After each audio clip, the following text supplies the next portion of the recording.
right, welcome back to the show. Today we have a special guest.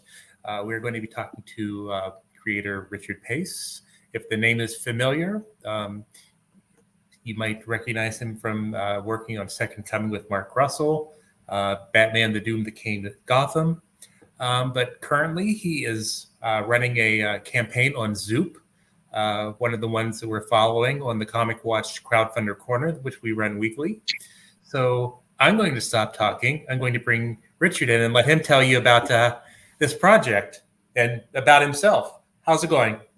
It's going pretty good. A little tired. October has been a lot of work so far, and we're only halfway through. So,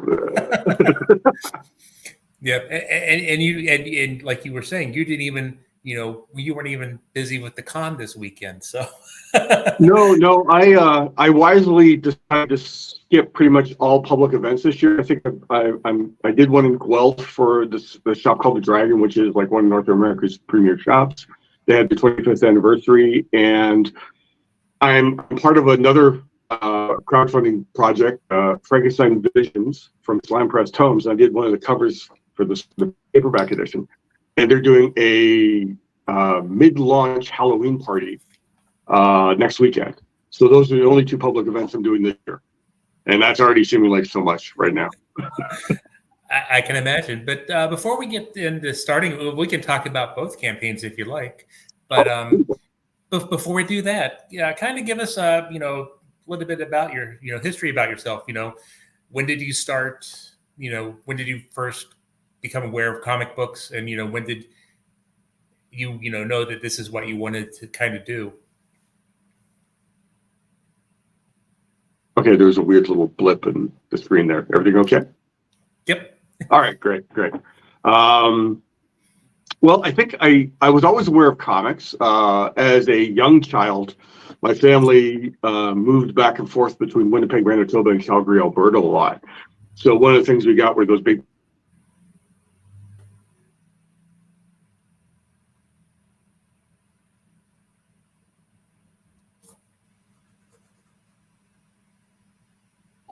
It was education and history of comics those days. But I didn't get serious about doing comics until I got serious about doing art.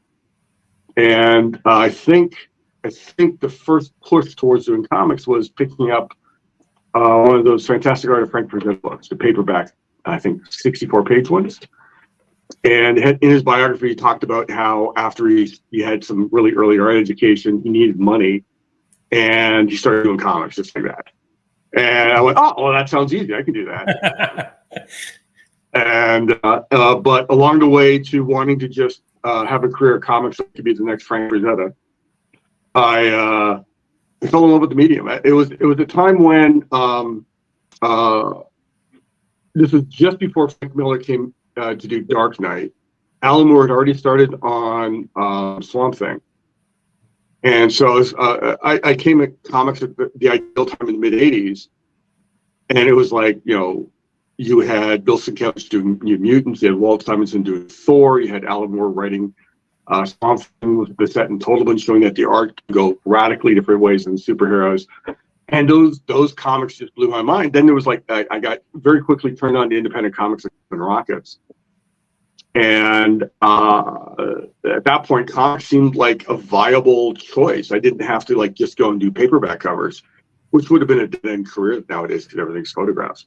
But no, comics became a medium and art form I really, really love. And what was your first work that you did? I did the very, very first stuff I did was for a local to the city I was going to art school in, a little black and white book. I think it was called Roadkill Comics. My memory of that's very vague. My first paid work, I got hired to do painting over Derek Gross's pencils for Innovation Comics' The Vampire Lestat. Which is, it was a terrible company. Derek Gross was great. Derek Gross was great to work with. But when I found out that to save a few bucks, the company cut the physical artwork in half so they could scan it in imposition. So they wouldn't have to cut film later. The film you can reshoot, the art you have to tape. And then I worked on these people who were also people who quit innovation. They were doing an adaptation of Anne Rice's The Mummy, which was, I will say that they kind of deserved to be together because they were both equally terrible, or they just learned the worst possible things from innovation. But right after that, I started working with Marvel on Terror Incorporated. That was my first Marvel work, and it was my first real pro work, and it was excruciating. I was nowhere near ready, but I think that's true about pretty much everyone who starts working in comics in their 20s. They're not ready. They can do the work. It's not good, but they're not ready to do good work. So it was good that I was working on a book that was about to be canceled. So. And so, since then you've kind of, done other things. I know that you are working with Mark Russell on Second Coming for Ahoy. Yep. Mark Russell, friend of the show. He's been on a couple times. Yeah, he's a lovely guy. I have the first two scripts for the fourth arc. I did my initial pass of layouts on. I'm waiting for Mark. Always does rewrites, so I'm at the point where I wait till Mark turns in rewrites before I actually submit the thumbnails, instead of like Rick and Leonard doing finished pages from pages that he's going to have to redraw. So yeah, I think last I talked to Mark, he had the first 4 issues written, but I've only seen the first 2. So, well, in the meantime, you've been, and correct me if I'm wrong, but the current project that you're funding on Zoop was something that you kind of started a couple years ago, that you were posting on, your different various sites. Yeah, social media. Let's get back. Let's get right into that. Get into those and kind of explain it and kind of what inspired it. Well, there's this ongoing thing called Inktober, and the guy who created Inktober created a bunch of prompts, which I'm not a big fan of. I think at a certain point in your career as an artist, you should have your own ideas you really want to draw. And I'm speaking to professionals. I'm not talking about students or amateurs or people who are just looking to do something fun, but they don't want to think too hard about it. And so last October, I knew I wanted to draw a couple of pen and ink drawings. I wasn't sure how available I was going to be. And I decided I wanted to draw a witch. And my inspiration was Leroy Neiman's Femlin drawings, which is before probably the vast majority of people hear me say it. Leroy Neiman was most famous as a sports artist. He'd do these big, almost abstract-looking palette knife paintings of athletes, football players, baseball players, boxers. And that was probably the height of his fame, but he was friends with Hugh Hefner, and Hugh Hefner convinced him to do these tiny little pen and ink drawings of otherwise naked women who are wearing silk opera gloves and thigh-high stockings to just litter the pages of Playboy magazine, much the way that Sergio Aragonés's drawings used to litter Mad magazine. And I loved those drawings. That was strange. Okay, this is strange, but that was one of my favorite parts of, like, when I was way too young to get Playboy, which means you're probably the right age to get Playboy. I mean, like, if you're 18 and reading Playboy, you're not living your life right. Unless you're actually literally. I mean, a lot of people. I got into discuss. We brought this up, and I had a conversation after about how those magazines had this top tier journalism, and they had to. They made so much money off essentially eroticism. They had to legitimize their place and have something defensible to be on the newsstand. So they spent all this money getting the best reporters and interviewers and journalists to fill the rest of the magazine. So those articles, I mean, it was weird that I really only knew Alex Haley for the Playboy interview, even though I'd watched Root. I didn't really put 2 and 2 together. That's a digression, of course, but those little family drawings were kind of like, they just popped in my head. I could do a witch one.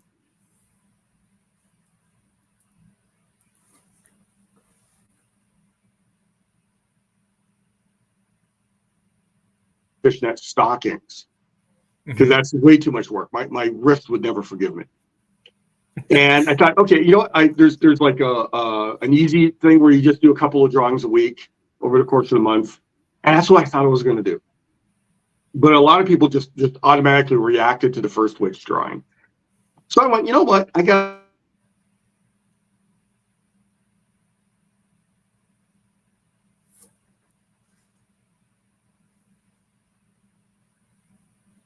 I'm going, I'm going to have to figure out some way to continue past October because they're just too popular. Yeah. And a big point is how popular was. We released the first, I don't know, 10 of them to my art rep, and they all sold out in about a day, which just doesn't happen to like I mean, if there was like 10 Batman drawings, yes, it would go really quickly. But these are just witches, and it just went like that. And so then I decided to stick with it. I did Witchy Wednesdays for a while, so every Wednesday I was posting yet another witch. And when I was starting to have problems with, then I don't know if it still is bad, but Instagram was really putting the shadow ban hammer on everyone doing anything dealing with nudity, even though we were within the community guidelines. And the message was, well, you may be within the community guidelines, but we don't think this material should be readily available to everyone. So we're not going to show it to new people, which basically throttles your entire account. Just no one, I mean, if I post a Batman drawing, the only people who get to see it are a small proportion of people who are already following me, because algorithms show how many people can see your work every day unless you're paying for it. And I kind of went, okay, so you know what, I'm going to have to stop this for a bit just to see what's happening. So I figured, okay, well, I'm going to do another Witchtober because they were that popular. I want to draw more witches. And I figured, okay, so 2 31-day months, that's 62, and 38 Witchy Wednesday pieces makes 100. So I said, I'm going to do a book. So I started talking to publishers. And all the publishers I talked to said, oh, yeah, it's great. You know, this is perfect. We'll crowdfund it, and then we'll publish it. And I'm thinking, it's like, why are you crowdfunding a book you're convinced you're going to be able to sell a lot of? And they said, well, it's promotion. And I said, so if it does really well, do I get like more of it? And they said, no. The deal negotiation was terrible. So if it was a wildly successful crowdfunded book through them, they'd print more books. I wouldn't really see much out of it other than there's more books.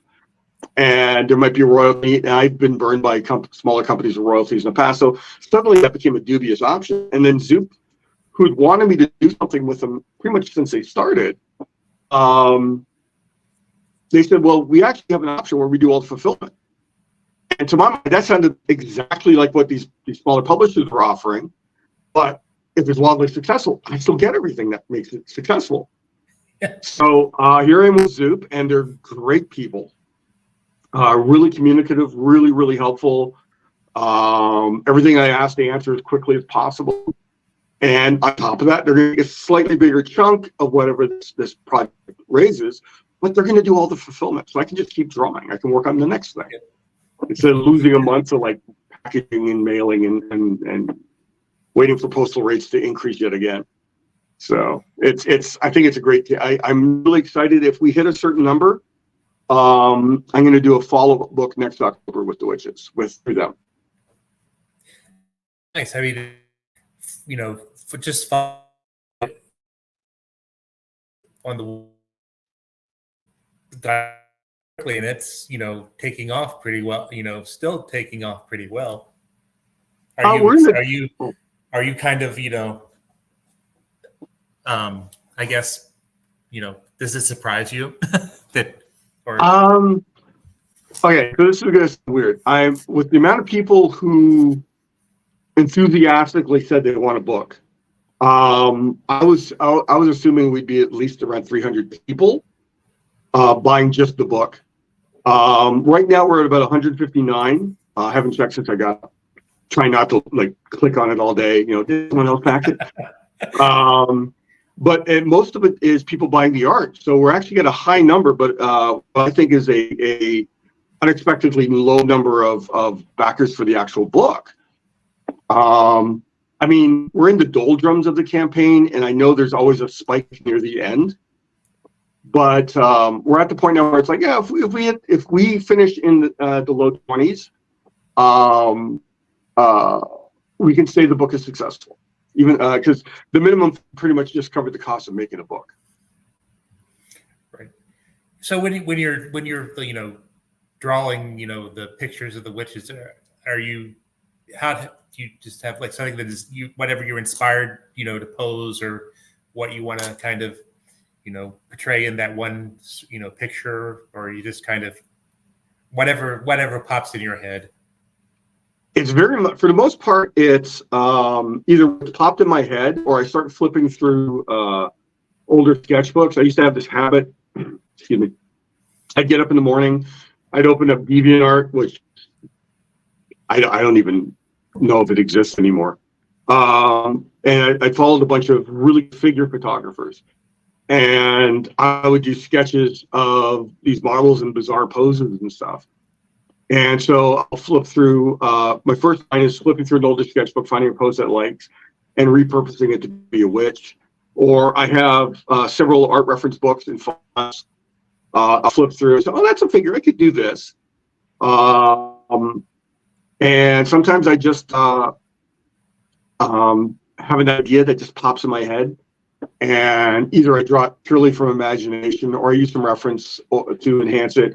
Or I got these splicing figures. I don't know if you heard of them. They're like silicone figures over a steel wireframe. She's been a witch more than a few times. And I'll put her in a pose, and then you have to accommodate for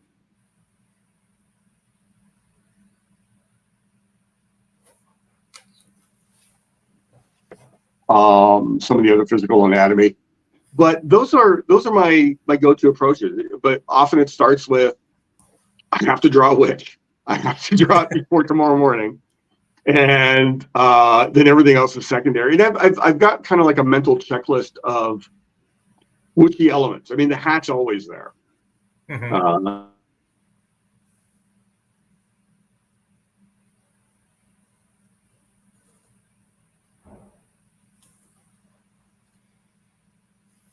So there's pumpkins.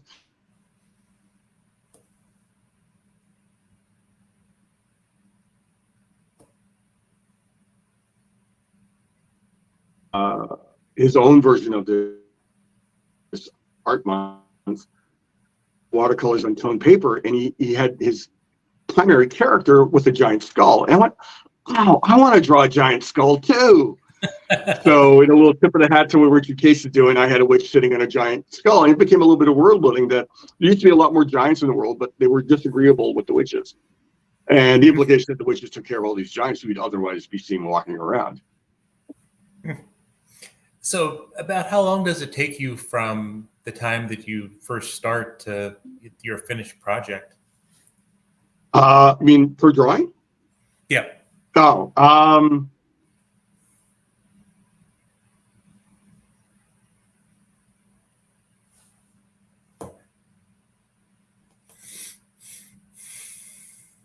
reference here, right? So I can always get a skull right if I need to. So drawing it took maybe half an hour, and inking probably took about an hour. Some of them, like more.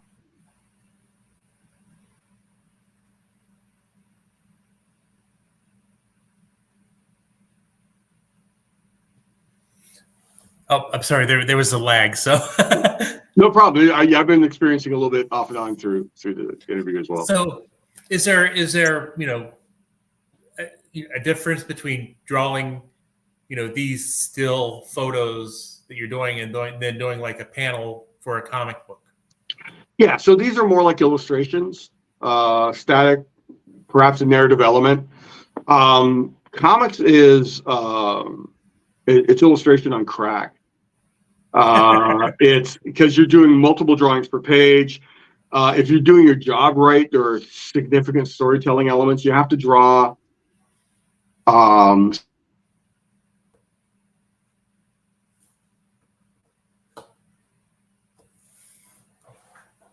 terrible work that got popular where they almost did no backgrounds, or superficial details changed constantly in the environment or on the characters.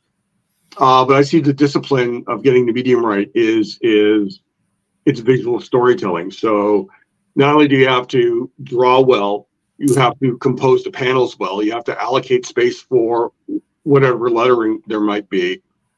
And your images have to lead from one to the other all the way through the story, or they have to transition to a new scene in an effective way so the reader understands exactly where they are when the new scene starts. So comics is, to my mind, the hardest career to pick up in art. So.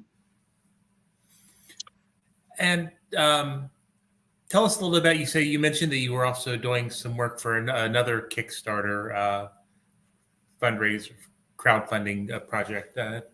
Tell us a little bit about that one and your involvement. He did a successful book last year called Dracula.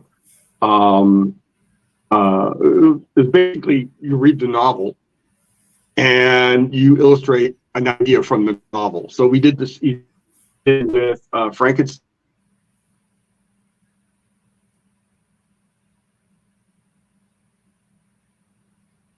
Edition, which is one of your reward sources. So it's Frankenstein. One second. Let me pull up the actual Kickstarter. Sure.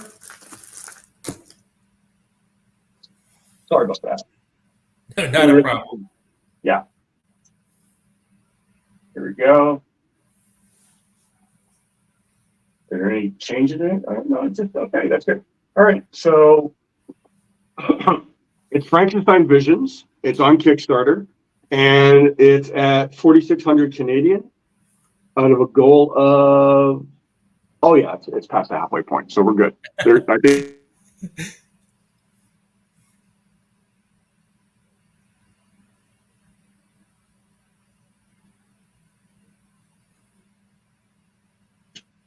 Ended up coloring it. I like the colors. They're real punchy.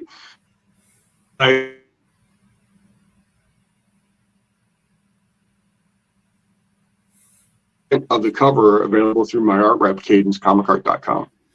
Okay. So is there anything else about the Zoop project that you wanted to mention, or maybe that we didn't talk about, that you would like people to know about? Well, there's I think about 17 days left. Every Tuesday, in fact, tomorrow, the next 7 of the Witchtober pieces are going up as possible rewards for supporters. We're talking about stretch goals kicking in at 20,000. We're going to upgrade the cover quality.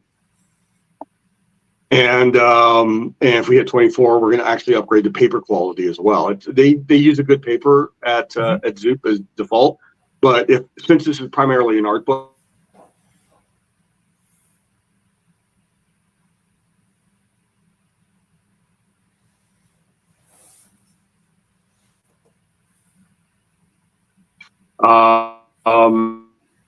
and also talk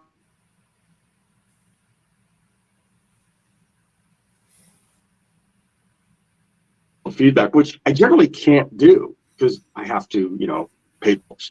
But we're talking about making that as a reward option. Just a couple where I'd review some people's portfolios, give them detailed feedback, and possibly even a video meeting to discuss their work in detail, what they should be doing. Is there anything that you've learned from this crowdfunding project that you hope that you can use next time? Yeah, I'm going to stick with Zoop. Mm-hmm. just the fact I don't have to necessarily hire someone to help me do fulfillment. They're experienced at it. These people,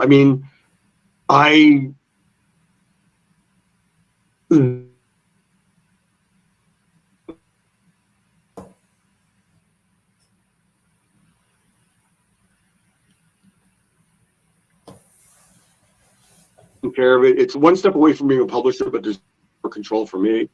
Everyone's going to get the rewards. They know how to handle it. They're probably going to be opening up some sort of either a deal with the publisher to be able to supply these books to mainstream bookstores, or they're going to open up their own commerce site for that. So it's a full service supplier.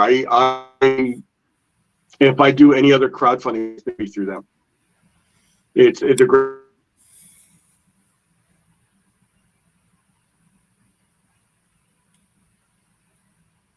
deal with these guys are pros. And I've talked to Jordan a couple of times, and he's really on the ball and helping you guys get out there and have people do stuff like this, so you guys can get people to come and check your stuff out. Yeah, it's I've been doing a lot of interviews for this. Some of them are not airing until closer to the end of the campaign, as far as I know. So it's really interesting to continually talking about the project. It boils down the nature of how to essentially pitch it to a listener who may want to possibly buy the book after. So it's a good experience. So, in kind of as we wrap up here, kind of give people a couple-minute pitch of what the campaign is, where they can find you on social media, and any other information you'd like to let people know about. The screen froze for pretty much everything what you just said.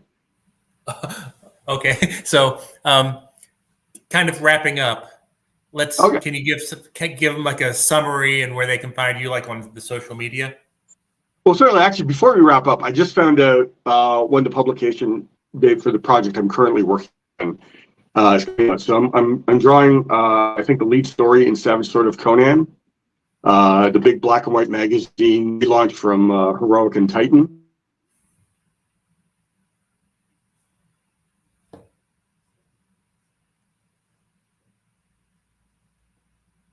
Social media, Instagram, despite my problem with their treating artists pretty poorly lately, it still seems to be the go-to place for most of my followers. So it's Richard_Pace on Instagram. I'm on Blue Sky. So that's also Richard Pace on Blue Sky. And I have a $1 a month Patreon where you can see everything uncensored. Because on social media, I'm kind of censoring everything. Yeah. And that's also Richard_Pace on Patreon. And it's just $1 a month. And it's not just, the art where you get to see the boobies. It's like behind the scenes stuff, pencils, layouts, process stuff, early announcements of like what's coming up. There's